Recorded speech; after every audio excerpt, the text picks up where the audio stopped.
Bonjour à toutes et à tous, bienvenue sur Info Live TV. On ouvre notre édition avec l'information principale du jour et cette rumeur concernant une éventuelle libération de Gilad Shalit.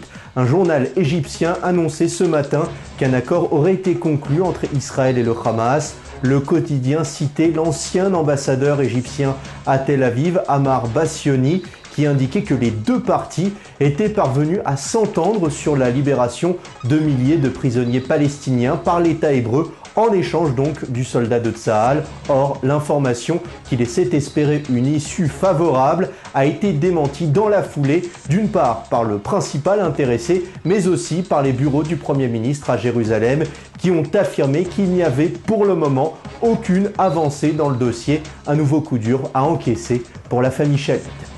Netanyahou reste ferme, lui, sur Jérusalem lors des commémorations données en l'honneur de cette journée de Jérusalem. Le Premier ministre a répété le lien ancestral qui liait le peuple juif et la capitale d'Israël.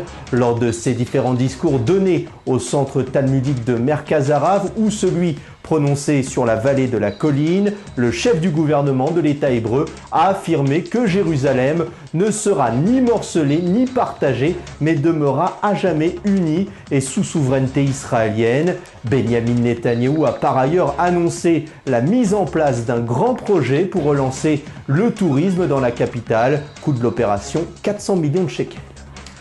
Alain Juppé est lui en visite dans la région, première étape de ce voyage proche-oriental à Ramallah. Le ministre des Affaires étrangères français s'est rendu cet après-midi au quartier général du numéro 2 du Fatah, Salam Fayyad. Ensemble, ils ont discuté de l'accord de collaboration signé avec le Hamas, mais aussi du conflit israélo-palestinien. Le chef de la diplomatie française en a profité pour lancer l'initiative française d'une grande conférence de la paix qui serait organisée à Paris, conférence censée relancer les discussions de paix entre Israéliens et Palestiniens. Salam Fayyad s'est refusé à faire le moindre commentaire sur la proposition française, tout comme les autorités israéliennes à Jérusalem.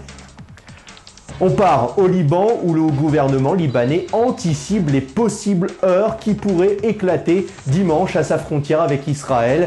Dimanche donc coïncide avec les commémorations de la journée de la Nakba, censée rappeler la défaite des pays arabes contre Israël lors de la guerre des 6 jours. Les autorités du pays du Cèdre ont déclaré entre guillemets terrain militaire fermé, la zone qui sépare leur pays à l'État hébreu. Selon plusieurs quotidiens locaux, d'intenses contacts sont menés à haut niveau entre responsables libanais et palestiniens pour éviter que des affrontements n'éclatent avec les forces de Tsahal. Les dirigeants de Beyrouth chercheraient même à faire annuler les manifestations prévues dimanche. Il faut dire que tout l'état-major dirigeant israélien a prévenu la Syrie, mais aussi l'ONU, qu'elle ne laissera personne remettre en cause sa souveraineté et qu'elle fera usage aussi de la force en cas de besoin. Les responsables israéliens ont en mémoire les émeutes survenues à la frontière avec la Syrie lors de la journée de la Nakba il y a seulement 2 semaines.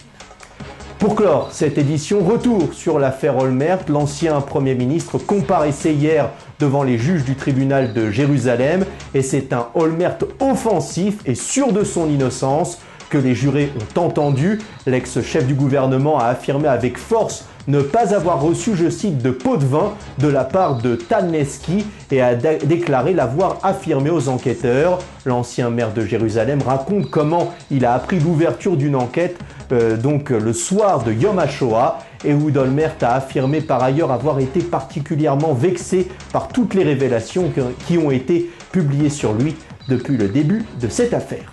C'est tout pour l'info, prochain rendez-vous avec l'information dimanche, même endroit, même heure.